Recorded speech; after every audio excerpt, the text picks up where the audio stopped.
Magandang araw mga kalakay. Ang pag-uusapan ngayon natin ay tungkol dito sa ating iba-vlog na Pitts Bike Rider 150 clutch gear modify with pinion gear. Ito mga kalakay, no?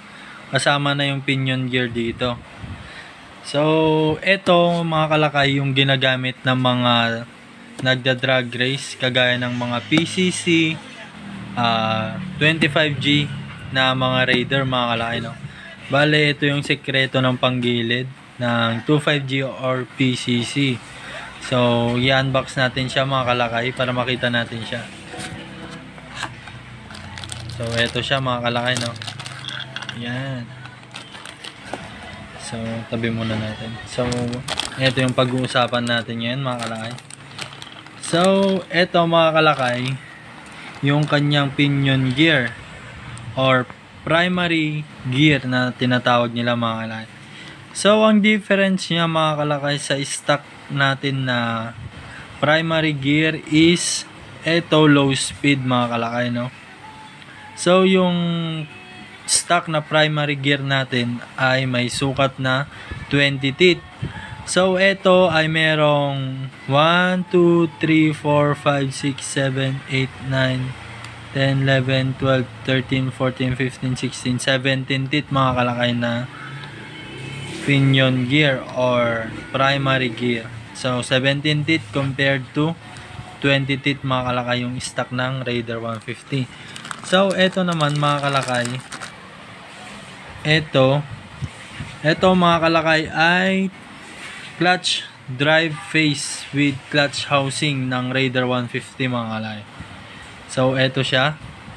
So, ang teeth naman neto mga kalakay is 59 teeth compared to our stock na 72. So, 59 to 72 sobrang liit neto mga kalakay, no? So, sa mga gustong mag high speed mga kalakay, no? Bibigyan ko lang kayo ng tip. Sa mga gustong mag high speed ng clutch drive gear or panggilid ng Raider 150 mga kalakay, ito lang yung ikabit nyo. Then yung pinion gear or primary gear, yung stock pa rin po ang gamitin natin. Pero kung gusto nyong gamitin for drag use mga kalakay, no? So ganito siya. So for drag use, sa mga gustong mag drag race mga kalakay, kagaya ng mga 25G or PCC, ito yung karaniwang ginagamit nila, 17 teeth and 59 teeth mga kalakay, no? So ito yung sekreto ng mga naka 25G.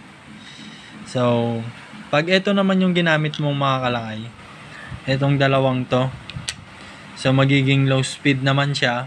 So maganda siya sa arangkada, sa mga kambyada mo, talagang pasok na pasok mga kalakay, unlike sa stock. Pero kung gagamitin mo sa waswasan mga kalakay, mas maganda wag mong gagamitin yung pinion gear na kasama nito. Itong drive gear, primary drive gear na or clutch drive gear mga kalakay ng Raider 150 natin. So meron nito sa mga ngayon mga kalakay, market natin na lumabas, which is ito nga yung Pitts Bike. So sa mga gusto umorder mga kalakay, meron tayong Pitts Bike clutch drive gear with pinion gear mga kalakay, no?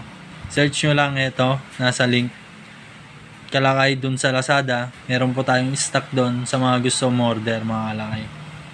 So yun mga kalakay, clutch drive gear for race use yan mga kalakay, no? So pwede siya sa pangwaswas. Explain ko lang ulit, pangwaswas, ito lang po gagamitin natin. Wag natin papalitan yung pinion gear. Ito wag natin ikakabit. Pero kung gagamitin nyo sa drag race, kabit nyo po silang dalawa. Then ito mga kalakay, meron tayong babaguhin dito kung ito yung gagamitin natin sa motor natin, kung ida-drag man natin, kung gagamitin natin panlaro. So ipapabawas mo to mga kalakay, magpapamachine shop ka. Kasi ito mga kalakay is medyo mataba. Papaliwanag ko mga kalakay. Yan.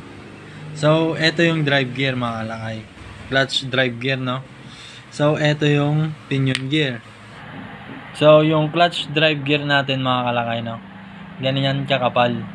So etong pinion gear natin is may kakapalan, medyo mas makapal siya ng bagya.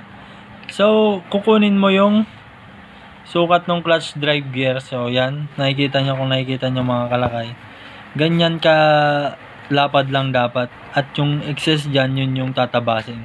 Pero mas madali sana mga kalakay kung isusukat nyo siya sa stock pinion gear nyo po.